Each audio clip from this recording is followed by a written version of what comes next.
शांति और सद्भाव के प्रतीक भगवान बुद्ध के अनुयायियों देश में ही नहीं बल्कि विदेशों में भी हैं। उनके संदेश धरती के कोने कोने में प्रचारित हैं और पीएम मोदी स्वयं भी विदेशी दौरों पर उनका उल्लेख करते रहे हैं।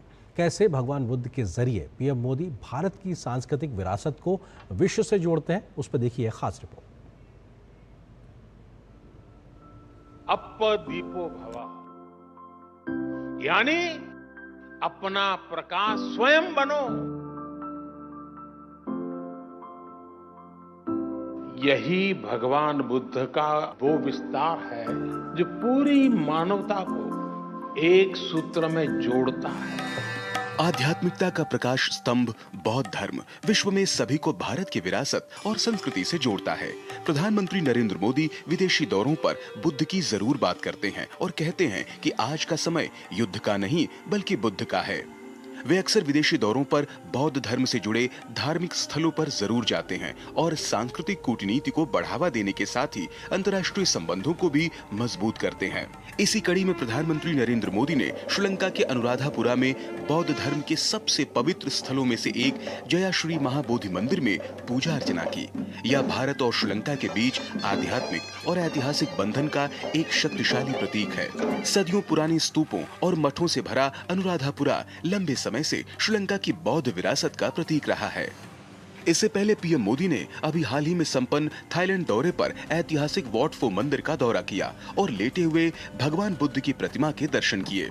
यह अपने आप में बड़े दृष्टिकोण का हिस्सा है। बीते कुछ वर्षों में प्रधानमंत्री के दौरों में भी इसकी झलक मिलती है।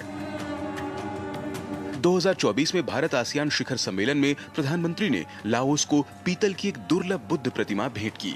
यह तोहफा साझा आध्यात्मिक विरासत का सुंदर प्रतीक था। उसी वर्ष भारत ने भगवान बुद्ध और उनके शिष्यों के पवित्र अवशेष थाईलैंड भेजे, जहां हजारों श्रद्धालु उनके दर्शन करके नमन कर पाए। 2023 में पीएम मोदी और तत्कालीन जापानी प्रधानमंत्री फूमियो किशिदा ने दिल्ली में बाल बोधि वृक्ष के दर्शन करने गए। इससे दोनों देशों के गहरे बौद्ध संपर्कों को मजबूती मिली। इतना ही नहीं, भारत ने पहली बार वैश्विक बौद्ध शिखर सम्मेलन की मेजबानी भी की। बौद्ध शिक्षाओं के माध्यम से समकालीन चुनौतियों पर चर्चा करने के लिए यह बड़ा मंच सिद्ध हुआ।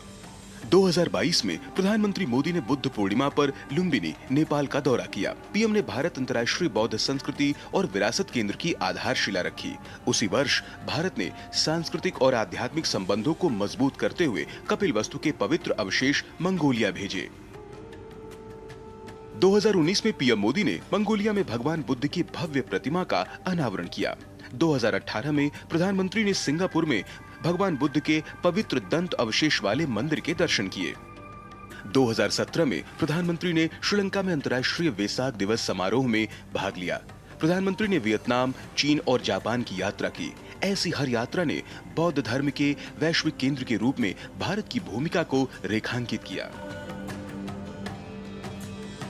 देश में भी बौद्ध विरासत के संवर्धन के लिए मोदी सरकार ने बड़े प्रयास किए हैं। प्रमुख बौद्ध तीर्थों को जोड़ने वाला बुद्धिस्ट सर्किट भी ऐसी ही पहल है। वहीं महापरिनिर्वाण एक्सप्रेस श्रद्धालुओं को भारत और नेपाल में आध्यात्मिक यात्रा का शानदार अनुभव प्रदान करती है।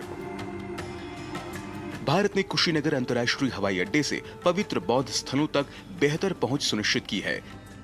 साथ ही नालंदा विश्वविद्यालय के पुनरुद्धार ने भारत को बौद्ध शिक्षा के वैश्विक केंद्र के रूप में पुनः स्थापित किया है। पाली को शास्त्रीय भाषा का दर्जा भी प्रधानमंत्री का इस दिशा में एक बड़ा कदम रहा। भगवान बुद्ध के ज्ञान को भावी पीढ़ियों के लिए जीवित रखने की दिशा में यह महत्वपूर्ण कदम है। यह सभी प्रयास, सभी कदम पीएम की इस प्रतिबद्धता को दर्शाते हैं कि बुद्ध की धरती भारत विश्व को शांति, ज्ञान और सद्भाव का मार्ग दिखाता रहेगा। Bureau report, DD news.